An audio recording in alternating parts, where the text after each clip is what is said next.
Shalom, shalom, shalom. Yes, I want to give all praises to Yahweh, Ba'ashim, Yehoshai, Ba'ashim, Rakak, Kodash Tawada, and double honors to the elders of Great Millstone who are leading this word in truth, in spirit, and sincerity. And salutations to all the righteous brothers on the highways and byways that are bringing out this word in the name of Yahweh, Ba'ashim, Yehoshai, in truth, and spirit, and sincerity. So right now, we've got another anti-government, anti-COVID-19 protest going on in London. Taking place in the heart of London right now. There are tens of thousands of people out there, but they're just showing you people that are marching through the streets. I think they're on their way. They're on their way to Trafalgar Square again. Basically, as you know, this protest, they had this protest 2 weeks ago. The people are heading there again. So they're out again in force because they know this COVID-19 lockdown is Esau. This is why I called today's edification. That's why we called. Let's get back here 1 second. That's why we called today's edification. Esau frameth mischief by law. Esau frameth mischief by law. And COVID-19 is what they're going to use, like I said before. This is what these Edomites are going to use to frame so much mischief, which is their implementation of their New World Order. So this is all going on right now in the heart of London. Tens and thousands of people are marching on different streets, and I believe they're heading towards Trafalgar Square. But that's Esau. This is the man that framed this mischief by law, because he's going to use his laws to tramp down on the populations right now. Now, there was a man, I think he was the head of the health service in Australia, that resigned the other day and came out with a public statement to tell you that this whole thing, this whole pandemic is a plandemic. It's a plandemic. And he resigned the other day, and he came out with a statement just before he resigned. See? No poison vaccines. You see that there? No poison vaccines. You see, the people are waking up. I said this before. There are a section of the public that are waking up to what's going on, and they understand. See that one says it? No Gestapo policing. They're starting to wake up. There are a section of the public starting to wake up. Now, while that's playing, let's quickly listen to a little bit of this. This was on the news the other day. Sky News. 3:05 p.m. today, an economist in the Victorian... You're going to hear him speak. We go back to the beginning. ...starting to unravel.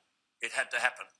At 3:05 p.m. today, an economist in the Victorian Department of Finance and Treasury, Sanjeev Sablock, announced that he had resigned last week, I quote, at length, so that I would be free to speak out against the state's management of the COVID-19 infection. I made a number of criticisms of the state government on social media. The head of human relations at Treasury asked me to remove them. I resigned on the same day, the only honourable course for a free citizen of Australia. He said, I never dreamt I'd see some of the tactics being used to defend the state's health. The pandemic policies being pursued in Australia, he wrote, particularly in Victoria, are the most heavy-handed possible, a sledgehammer to kill a swarm of flies. He went on, these policies are having hugely adverse economic, social and health effects, with the poorer sections of the community who don't have the ability to work from home suffering the most. Australia, he said, is signalling to the world that it's closed for business and doesn't care for human freedoms. This will dampen business investment, but also impact future skilled migration, the education industry and tourism. Unquote. Now, echoing what I've been saying for months, this former Victorian Treasury economist said, and I quote, the whole thing hinges on the scare created by politicians and health professionals. For instance, Victoria's Chief Health Officer, Brett Sutton, claims this is, quote, the greatest public health challenge since the Spanish flu, unquote. He writes, this is no Spanish flu. We can verify that easily. The Spanish flu killed at least 50 million people worldwide in 1918, when the global population was 1.8 billion. Proportionately, to be as lethal as the Spanish flu, a virus would have to kill today at least 210 million people. Instead, only around 0.9 million have died so far. Compare this, he says, with the 60 million who ordinarily die each year. Sanjeev Sablock said, quote, but even if the pandemic had been as big as the Spanish flu, lockdowns could never have been justified. There are strong scientific arguments against lockdowns. So what should the government have done? He said the data were clear from February itself, that the elderly are many times more vulnerable to a serious outcome than the young. It was necessary, therefore, to work out a targeted, age-based strategy and start aggressively protecting and isolating the elderly, even as the rest of the population was advised on relevant precautions. But he said that wasn't done. He wrote, the need for good policy process does not disappear just because we face a public health crisis. In fact, it gets even more urgent. He wrote, the Victorian Guide to Regulation notes, and he quotes, it is not possible for governments to provide a completely risk-free society or to prevent every possible event that might cause harm. It says risk regulation that is poorly targeted or costly will divert resources from other priorities, unquote. Governments back in February, he said, needed to commission a cost-benefit analysis of alternative policy options that took into account different scenarios, such as with and without a vaccine. Sanjeev Sablock said, thereafter, the best option had to be picked, given the uncertainty, but consisted also with the need to intrude minimally into human freedoms. This cost-benefit analysis and policies needed then to be updated as new information emerged. He said, such as the fact that epidemiological models have badly exaggerated the risk. He wrote, I attempted repeatedly to raise my voice, but my attempts were rebuffed. The bureaucracy has clamped down on frank and fearless and impartial advice in a misplaced determination to support whatever the government decides instead of performing its taxpayer-funded duty of providing forthright analysis of alternatives. Well, listen to this. He goes on. While there is scientific argument against lockdowns, there are divergent views on matters such as the effectiveness of masks. He wrote, I am a mask fanatic, but there was never any reason to mandate these debatable requirements. Voluntary, performance-based rules would allow the private sector to innovate, leaving people to determine their own fate. Now, if I just interpolate here, this is what I've been saying, we can look after our own health. But the doctor goes on, quote, thereby minimising economic harm and harm to mental health and general well-being. Now, cop this. It says, quote, so what happens now? Billions of dollars of income and wealth have been wiped out in the name of a virus that is no worse than the Asian flu, and which can even now be managed by isolating the elderly and taking a range of voluntary, innovative measures. He says all the border closures, all the lockdowns, all the curfews in Melbourne will not eradicate the virus from planet Earth, unquote. Now, as I've said many times, politicians can't eliminate a virus. Well, The Economist concludes, and I quote, the problem for politicians now is to reverse course without losing their job. I don't know how they plan to do it. He says, but if they don't do it sooner rather than later, the damage to Australia's future would have become so great, it will undo the good work of decades of reform, unquote. That's Dr. Sanjeev Sablock, the Senior Manager of Economic Strategy advising the... So that man there, Dr. Sanjeev, he came out and he resigned because he literally blew the whistle and said, look, this pandemic is a plandemic and this reaction is an overreaction. And what the governments are doing in implementing this lockdown is all a part of them implementing this new world order, this control of the population that we keep on saying. Now, I always say to you, is COVID-19 real? The answer is yes. Is it as dangerous as these devils, media outlets and institutions and corporations are telling it to be? The answer is unequivocally no. Absolutely no. Now, the man that gave that statement was this man here. This is him here, speaking at a conference. Yeah, thanks, Sanjeev. That's pretty concerning. Top we couldn't middle. find any. Not a single.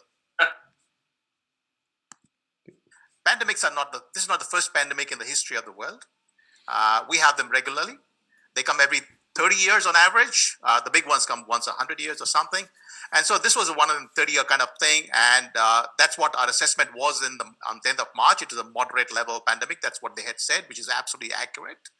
And by the way, there is a massive amount of planning going on for pandemics in the government. The public service is actually a very talented pool of people. So the plan actually was very sensible.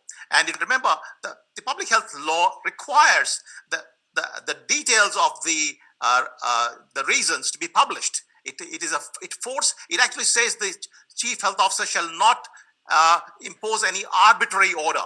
So what we're seeing here is a 100% arbitrary orders. And if we had just followed our own pandemic plan, which did not have any lockdown, there was no mention of lockdown, 23-hour curfews, 5-kilometer radius, limits, whatever, all the crap that we're seeing so far.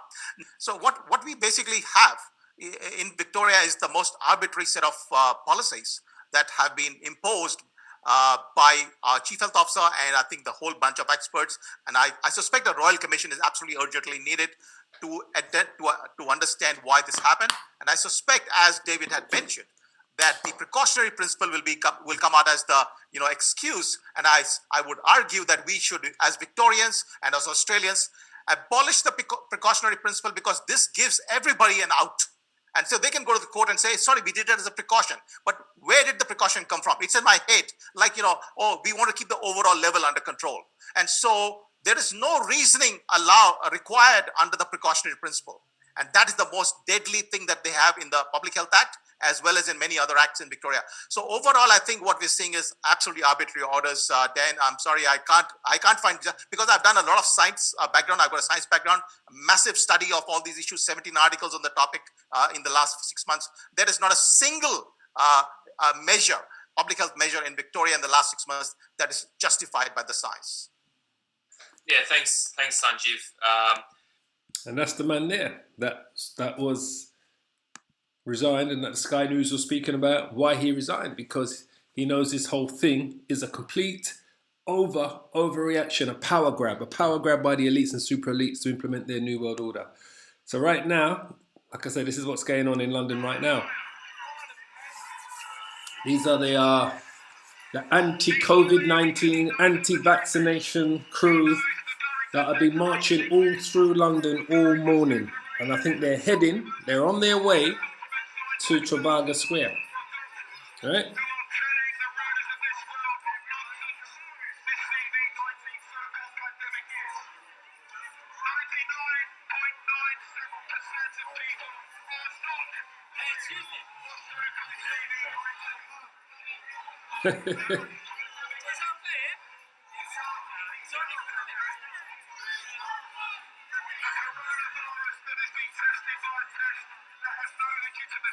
See? You hear him?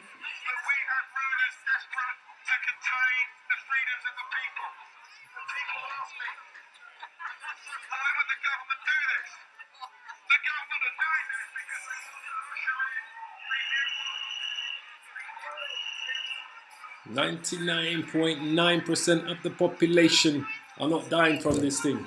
And it's a fact. Because what you have to understand, during the time of the Spanish flu, during the First World War, 1920, right? The Spanish flu. They always speak about the Spanish flu, right? 50 million people died, all right? I don't know how they got the numbers, right?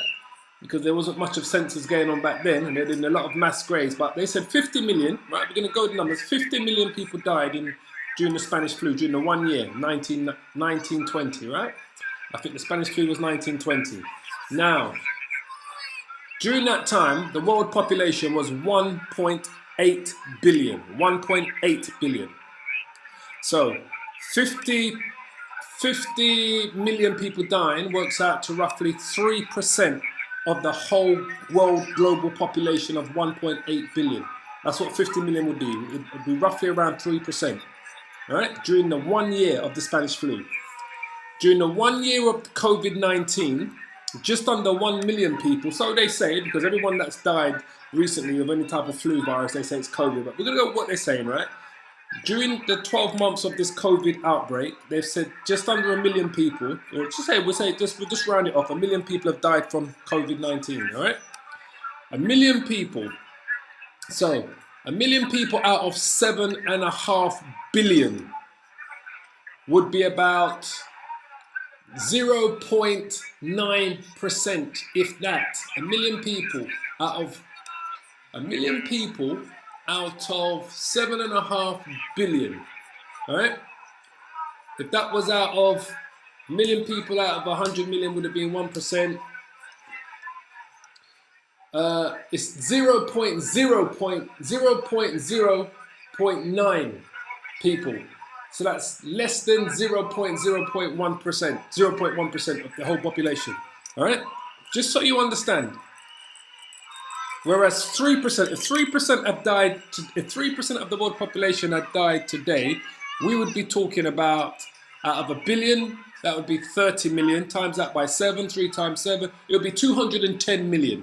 If we were comparing today to the Spanish flu, all right, 3% of the world population, 210 million people would have died in the 12 months. But that's not the case, because this thing is not what they're making it out to be. But this is what they're doing, because this is Esau. This is why I called it Esau frameth mischief by the law. Because they're using this pandemic, this global pandemic, to implement the next stage of the Illuminati's, elitist, bankers' new world order. That's what this man is doing. No ifs, no buts, no maybes. So, without further ado, let's bring out some scriptures. Because that's the only way. Oops. As you know, let's do what we do best. Let's bring out some scriptures. But this is what's going on anyway. Alright? We're going to bring out some scriptures. Hold on, people.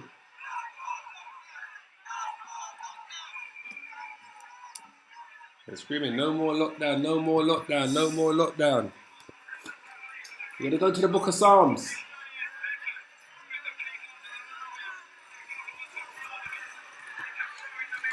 The book of Psalms, chapter 94.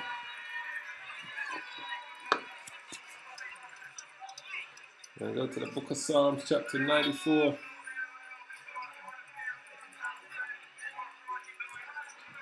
Look at that, they're coming down on them, boy. Psalms 94, what verse we want to go to? Verse 20. Psalms 94, verse 20.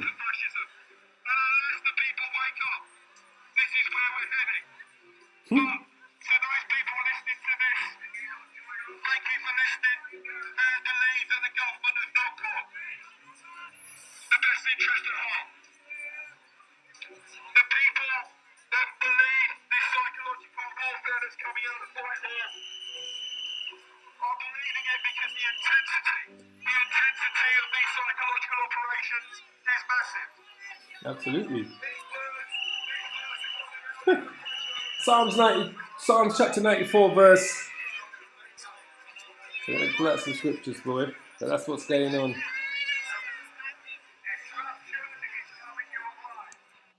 That's what's going on. Let's go to the scriptures. Psalms 94. Let's put it up. Let's go to the screen. Psalms 94.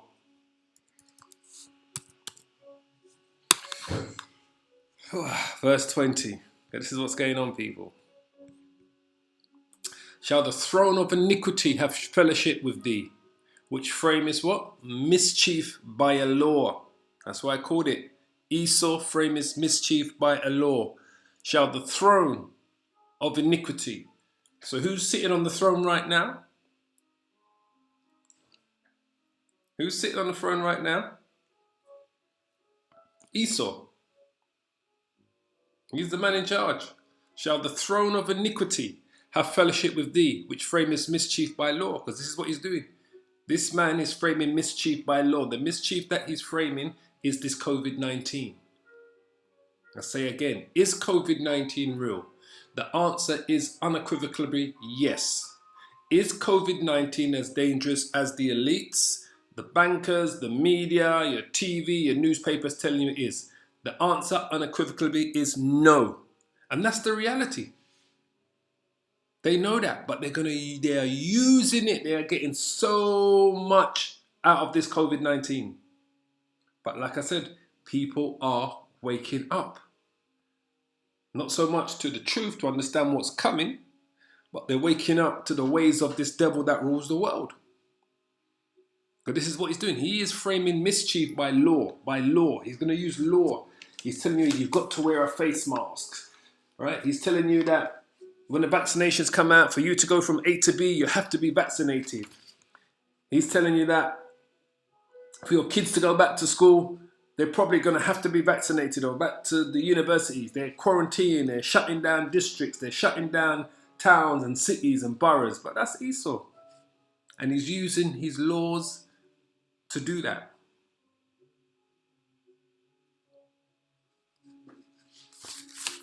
They're using their laws to do that. Get another precept here.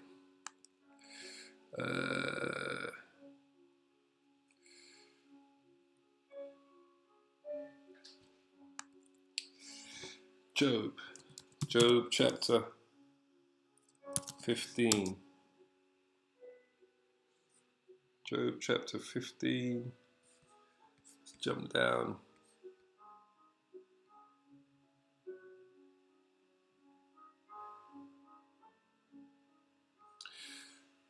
Verse 34. For the congregation of hypocrites shall be desolate, and fire shall consume the tabernacles of bribery. They do what? They conceive mischief and bring forth vanity, and their what? Their belly prepareth deceit. I say again, for the congregation of hypocrites, and this devil is the biggest hypocrite there. But he's taught the world to be like that. And I always say that. When you look at the governments and the rulership around the world, they are all the same. Esau is the leader. He's the leader. And the rest of the governments are the cheerleaders. They're no different. I don't care where you are. You go to the continent of Africa, every single one of those governments, the police force, they are all corrupt. Every single one of them. Right? Every single one of them, because they've learned from this man.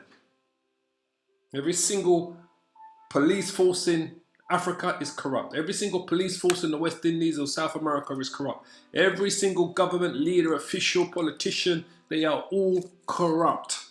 And they are all hypocrites. And they all belong to the congregation of hypocrites. But that's because they did what?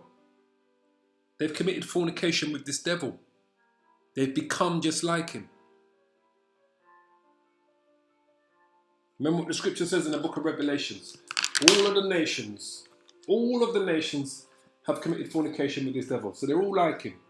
So don't think for a second that, somehow those wicked elites, those rulers, those wicked police forces and security forces in countries of people of colour are any better. They are just as wicked. You go to India, East India, Pakistan, they're no different. Because they have all committed fornication with this devil. They all have. Right? And this is why the Most High is going to come down so strong on Esau and these other nations. Because they've all committed fornication with this devil. Revelations 18 and 13. Right? For all nations have drunk of the wine of the wrath of her fornication. They all have. That's just why I say all this thing about Black Lives Matter and this marching and this protest for Black Lives Matter and police killings and that. Those same people that are marching for Black Lives Matter in these Western countries that Esau actually sits on the power seat in those countries.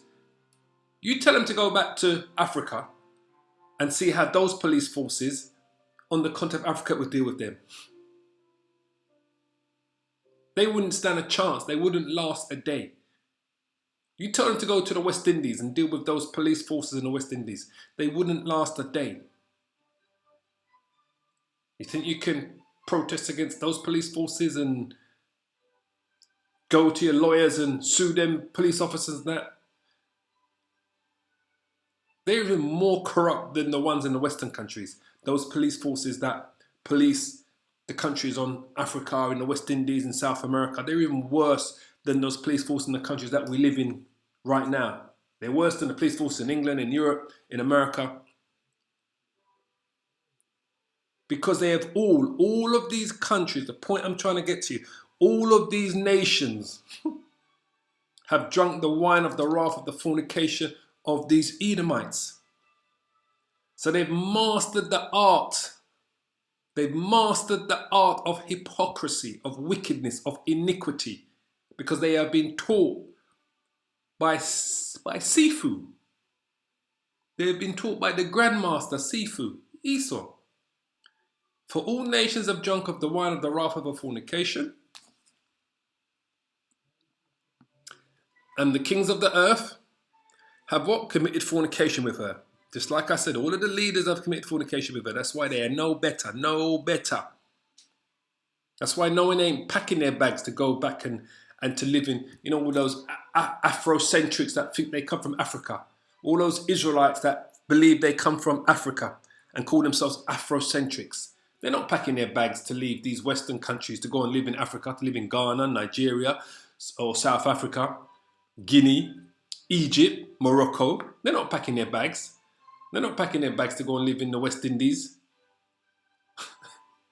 Because they know that the wickedness out there with the security forces is even worse than the wickedness, the oppression that they're feeling under the security force in these countries that our parents migrated to.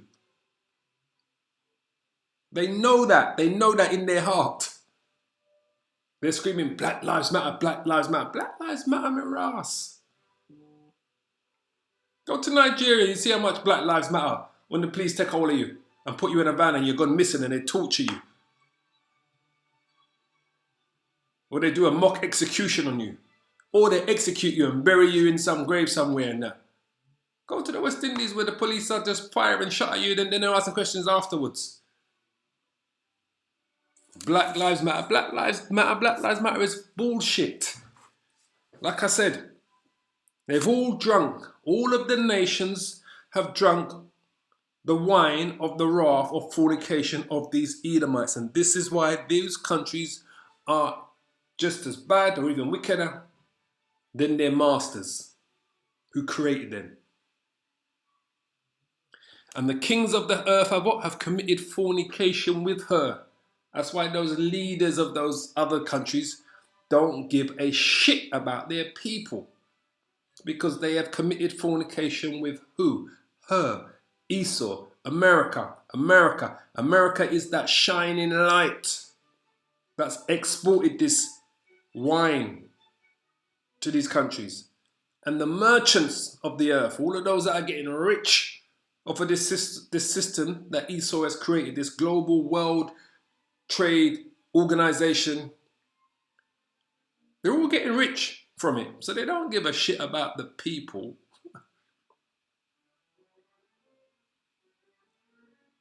So the merchants of the earth, they've all waxed rich through what? Through the abundance of her delicacies. And that's why they're no different. They are no different. So when we go back to Job, and he says, for the congregation of hypocrites shall be desolate. Because all of those nations make up the congregation of hypocrites, because they've all drunken that wrath, the wine of the wrath of the fornication of Esau, and of Esau's shining city on the hill, America, Babylon the Great. And fire shall consume the tabernacles of bribery. Because they all dwell in bribery. And that fire that's going to consume them is this war that's coming. That's going to be the biggest game changer this planet has ever seen. It's going to be the war, then the deliverance. The war, then the deliverance. The war, then the deliverance. The biggest game changer. They conceive mischief, because that's what they do. They conceive mischief and they bring forth vanity, and their belly prepareth deceit, deceit, deceit. Because they're all part of the same congregation. I don't care who they are, what leader they are, from what country, they're all part of the same congregation. They've all got their wealth sitting in these Western banks. They all send their kids to these Western universities to be educated. They all build their companies in these Western countries. And they all steal the wealth, the riches, the resources from their native countries. So don't get it twisted. Esau is the main man. But all of these other countries, these leaders, these security forces, these police forces, they are all the same, because they are all belong to the congregation of hypocrites. And all of their bellies prepare deceit, deceit, deceit, deceit. 1 Corinthians chapter 14. I can pull out a precept out of here.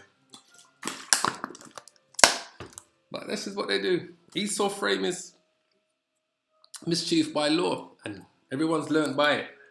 Everyone, when these, what makes me laugh about these leaders in these foreign countries, right? In these, especially in Africa and in the Middle East, South America, they always come up with some new constitution to allow themselves to hold on to power for longer. So they run their full 2 terms. They've been voted in. They run 2 terms, and they like the power seat so much. They've made so much money out of it, right? So much bribery, so much corruptions, right?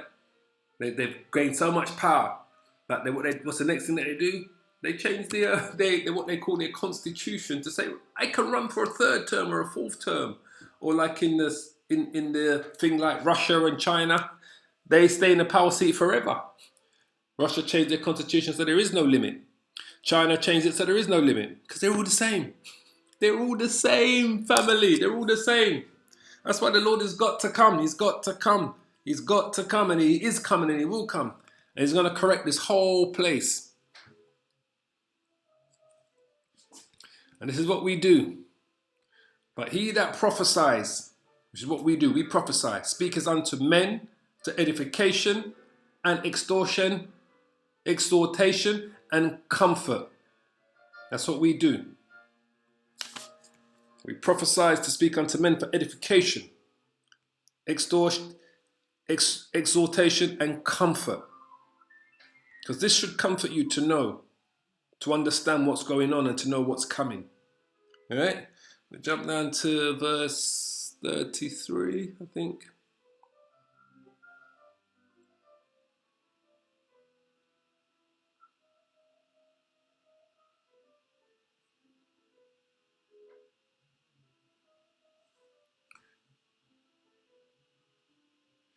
We don't want to start.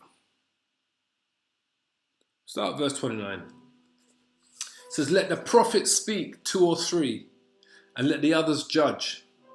If anything be revealed to another that sitteth by, let the first hold his peace. For ye may all prophesy one by one, that all may learn and all may be comforted. Because this prophesying that we do, this edification that we do, should comfort you. Because we know at the end of this road, for those of us that consider ourselves, that believe we are the hopeful elect, this should comfort you, what we teach. And the spirits of the prophets, and this is what I always speak about, the spirits of the prophets are subject to the prophets. So when I speak about we are those same prophets here, because before the Almighty comes with a judgment, before he wants to show his hand on something, he always sends his prophets to prophesy to the people of what's coming. He always gives a warning. He doesn't just let it happen, he always gives a warning. And we are those same prophets here today in the reincarnation. For those of you that understand, the Bible speaks of reincarnation. We are those same prophets. We don't know who we are. We don't know who's Jeremiah, who's Isaiah, who's Joel, who's Obadiah, who's Habakkuk. We don't know who's Peter, Paul, John, Luke. But we know those same prophets. We are those same prophets here today. Because the spirits of the prophets, Jeremiah, Isaiah, Obadiah, Habakkuk, Joel, Amos, the spirit of the prophets, Moses, Elijah, Elisha, Peter, John, Matthew, Mark, Luke. The spirits of the prophets are subject to the prophets. So they are here today. Why? Because the Most High always sends these prophets before he comes with a judgment. But the judgment that's coming is the almighty judgment. World War III, salvation of the elect. For the Most High is not the author of confusion. No, no, no, no, no. Esau is the author of confusion. And he's taught the world. That's why the whole world is confused upside down. A man can be a woman can be a man. Man marrying men, women marrying women. The whole world is gone upside down. They tell you that the Lord is a so-called white man. The disciples and the prophets are so-called white people. They tell you that those people calling themselves Jews, Israelis, are the children of Israel. That's confusion. Left is right, right is left. The Most High is not the author of confusion, but Esau is. For the Most High is not the author of confusion, but of peace, as in all the churches of the saints. Who are the saints? The saints are the Israelites. And only Israel can be considered the saints. Saints are not of any other nation. They are the house of Israel. Psalms 36, verse 4. Let's see. Start at verse 1. The transgression of the wicked says within my heart that there is no fear of the Most High before his eyes. All right? For he flatters himself in his own eyes, as he does. Esau flatters himself in his own eyes because Esau believes he's a God, right? He flatters himself in his own eyes until what? Until his iniquity be found to be hateful. The words of his mouth are iniquity and deceit. The words of his mouth, of Esau's mouth, are iniquity and deceit. And he has taught these other nations, the elites of these other nations, just to be just like him. He has left off to be wise and to do good. He does what? He devises mischief upon his bed. That's what they do. They have their secret meetings, the bankers, the financiers, the media brokers, the what do you call them? The politicians, the government officials. They have their secret meetings and they devise mischief upon their beds. They're in there, sitting there, having their meetings, and they're devising pure mischief. How do we take more control of the population? How do we implement more draconian laws? How do we take back power from the people? How do we get them to worship more satanic things? How do we get them to believe that a man lying with a man is okay, it's moral, it's a good thing? How do we get the nations to believe that if a woman lies with a woman, it's okay, it's a good thing, it's a beautiful thing? So they devise mischief on their beds. He sets himself in a way that is not good. He abhorreth not evil. That's why I say, when you see all these different, I was speaking about this the other day, all of these, what do you call them? They call them, these different charities and that. Oh, Save the Children. Or, you got Save the Children. You've got, what's the other one, that main charity, man? I forget it's bloody called, man. I can see it. But you have all of these different charities out there saying, oh, donate for this, donate that, donate this, donate that. Those same people that are running those charities and that controlling those charities and financing those charities are the same people that are selling their arms and their weapons to the nations to murder, pillage, destroy, to bomb, to invade each other. They're the same people that are fueling all of these wars. Because that's how they make their money. They fuel all of these wars They own the arms companies. They fuel the arms race. And then they also fund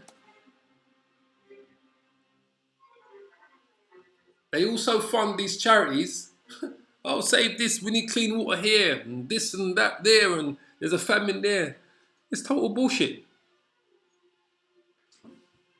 Total bullshit. Because they do not abhor evil. They do not abhor evil, but what they don't know, what's the scripture got? The Proverbs 14, I'm thinking. Whoops. No.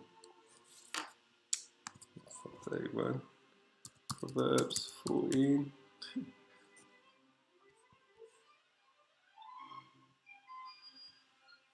Verse 12.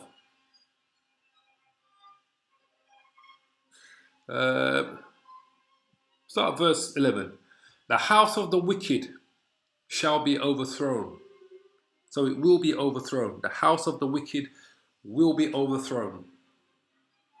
How's it going to be overthrown? By the powers of Yahweh Bashim Yahushai and the angels that is coming in what the world ignorantly calls UFOs, which are the chariots of the Lords, with all of the legions and legions and legions of angels to bring down Esau and his allies and this kingdom that we live under now. The house of the wicked shall be overthrown. And that we are 1,000,000,000% sure about. But the tabernacle of the upright shall flourish. Who are the upright? The upright are the elect, the 144,000 and the 1/3. We call ourselves the hopeful elect because we don't know which of us is going to receive salvation on the day of judgment. So we call ourselves the hopeful elect. But what we do know, the elect, for those that will receive salvation, the power, the rulership, the crown, the tabernacle of the upright, that is the tabernacle of the upright, shall flourish. And in a sense, you're seeing the tabernacle of the upright flourish right now. The brothers are out there on the highways and byways preaching the word in the name of Yahweh Bashim Yahushai, not in the name of Jesus Christ. The brothers are out there preaching, telling you that the mark of the beast is the microchip. Any Israelite that's telling you that the mark of the beast is anything else but the microchip is not of the Lord. I'm very sorry. I've just got to write him off straight away. That's damnation. Because they're telling you to take the microchip. So they're condemning you. They're not of the house of Israel. They've been paid off as far as I'm concerned. So the tabernacle of the upright, the third temple, the spiritual temple that's being built right now, it is flourishing. But there are Israelite camps out there that will lead you astray and try to make you believe that hell is a place that the devil sits with his red tail and his horns and his fork, sitting on a hot seat waiting for the souls of men. That's all madness.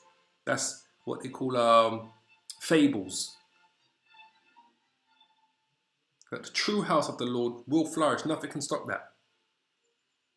I told you that in the book of Acts. Nothing can stop that. If the Most High is with it, who can bring it down? Nothing can bring it down. As simple as that. And we know that. And we understand that. So it says here, there is a way which seems right unto man, but the end thereof those ways are death. There is a way which seems right unto a man, but the end thereof are the ways of death.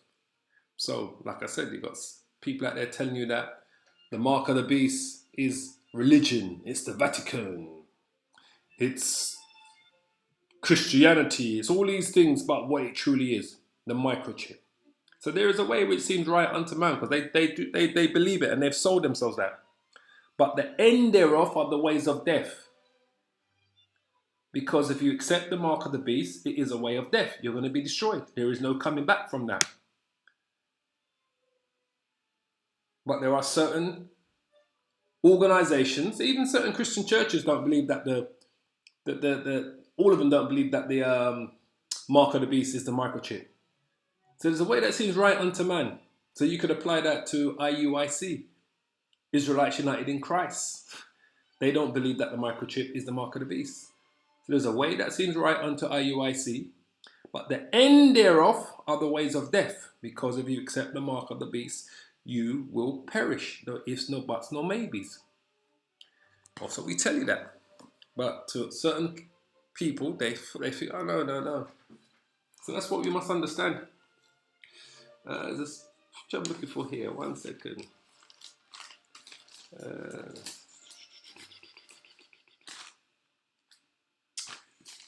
Find it.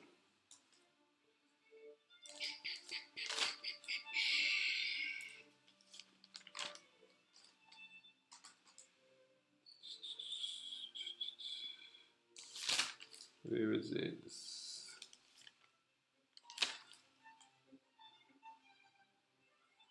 No other name. Where is it?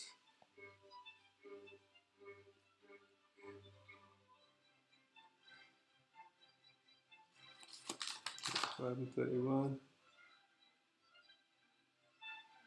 There it is. Found it. Acts 4.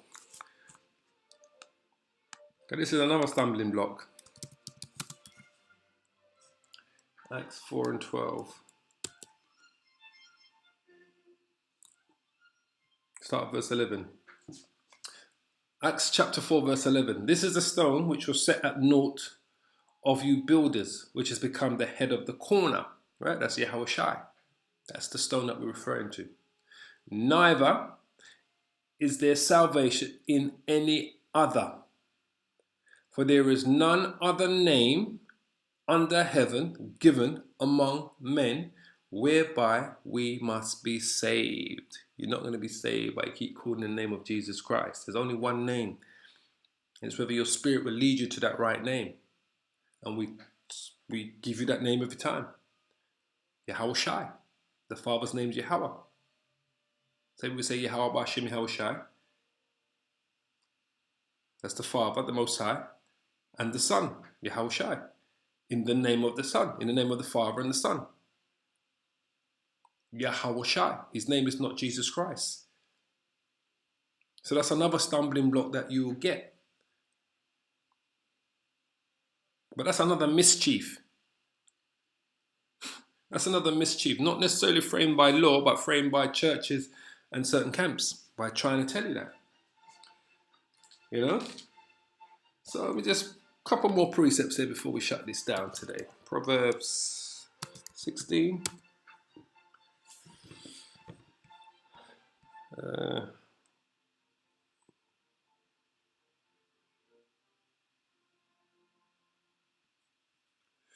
Proverbs 16 and 25. There is a way that seemeth right unto man. Again, there's another precept to that. But the end thereof are the ways of death.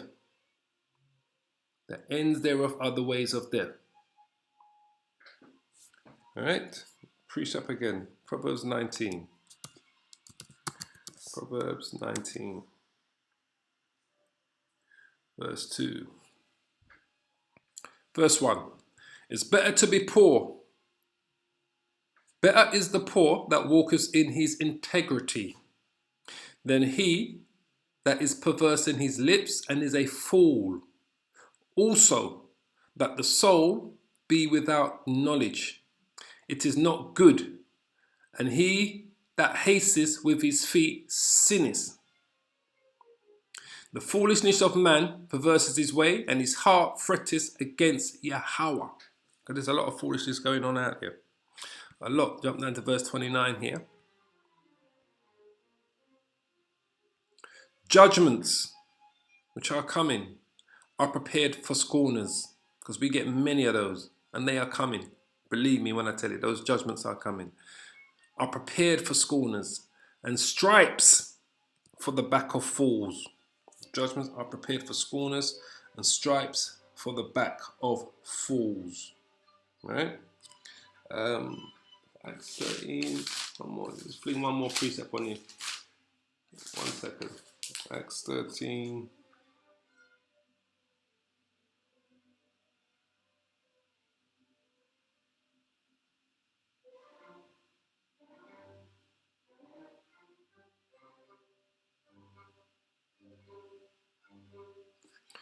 This is Esau. Acts 13. So we can finish here. This is what Paul, brother Saul, was when he was speaking to Elisamas, the sorcerer. And this is what you kind of get today. We'll just start here. It says, but Elimas the sorcerer, for so is his name by interpretation, withstood them, talking about Paul and the disciples, right, the apostles that were with him, seeking to turn away the deputy from the faith. A lot of what you see going today, trying to turn us away from our faith. Then Saul, who is called Paul, filled with the Holy Ghost, Holy Spirit, set his eyes on him and said, O full of all subtlety and all mischief, thou child of the devil. Because that's what Esau is. Esau is the child of the devil, full of all subtlety and mischief. Thou enemy of all righteousness. Esau is the greatest enemy to righteousness. Wilt thou not cease to pervert the right ways of the Lord? And this man, these Edomites, Esau will not cease to pervert the right ways of the Lord. That's why he wants to keep giving you white Jesus. That's why Esau wants to microchip everyone. That's why Esau wants to do population control, because he thinks he's the Most High. That's why Esau keeps on telling you that the children of Israel are those Eastern European Israelis calling themselves Jewish. That's why when Esau makes these movies, he portrays the people of the Bible as so-called Edomites. That's why Esau allows a man to marry a man, a woman to marry a woman to turn into a man to turn into a woman. That's why Esau allows all these different religions, people to be praying to all different gods. Because he says, will thou not cease to pervert the right ways of the Lord? He won't cease to pervert the right ways of the Lord. He's not going to cease to pervert the right ways of the Lord until Yahweh Shai comes with Michael, Gabriel, Ariel, Raphael, all of the archangels, and the tens and tens and tens of thousands of legions of angels to take this man down. But prior to that, the Most High is going to put the spirit on these Edomites, these nations, to go to war. Conventional to nuclear. Start as conventional, escalates to nuclear. At some point the Lord comes during that war. But until then, he will not cease to pervert the right ways of the Lord. Because that's who this devil is. He is the wicked that the Bible speaks of. He is full of subtlety and mischief. That's why that's why I call this Esau, frameth mischief by law. Thou child of the devil. He is the devil. What does the word devil mean? Deceiver. He is the greatest deceiver on the planet Earth. Thou enemy of all righteousness. He is the greatest enemy to this kingdom coming, because the elites of Esau knows who the true children of Israel is. Will thou not cease to pervert the right ways of the Lord?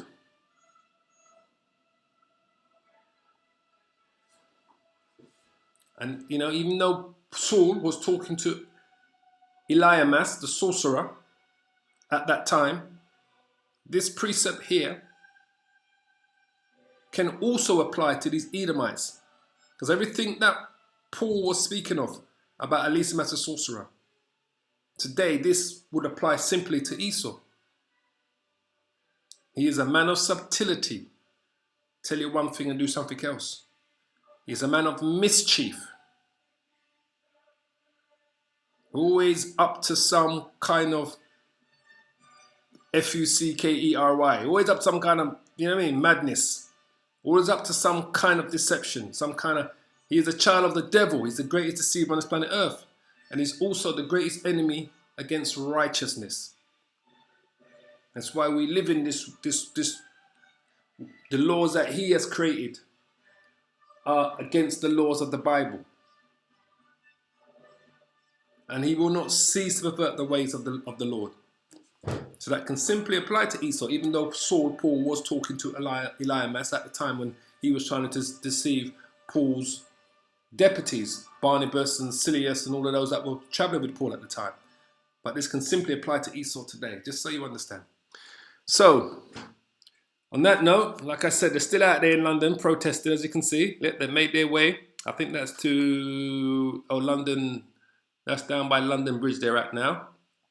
That's the bank where they're at, down London Bridge. They've made their way down to London Bridge. They're still out there protesting. So we may not see this on mainstream news tonight, but like I said, there will be a fight back against what these devils are trying to implement. There will be a fight back. You can see people have had enough and that. But like the scripture says, woe, you inhabitants of the earth and of the sea, for the devil shall come down. The devil knows he has a short time.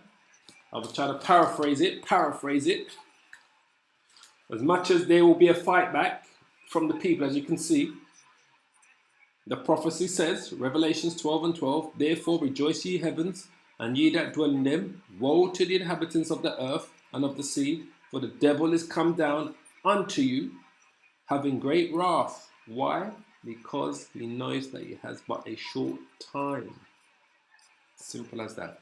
So on that note, I want to give all praises to Yahweh, Ba'ashem, Yahweh Shai, Ba'ashem, Rakah, Kodash.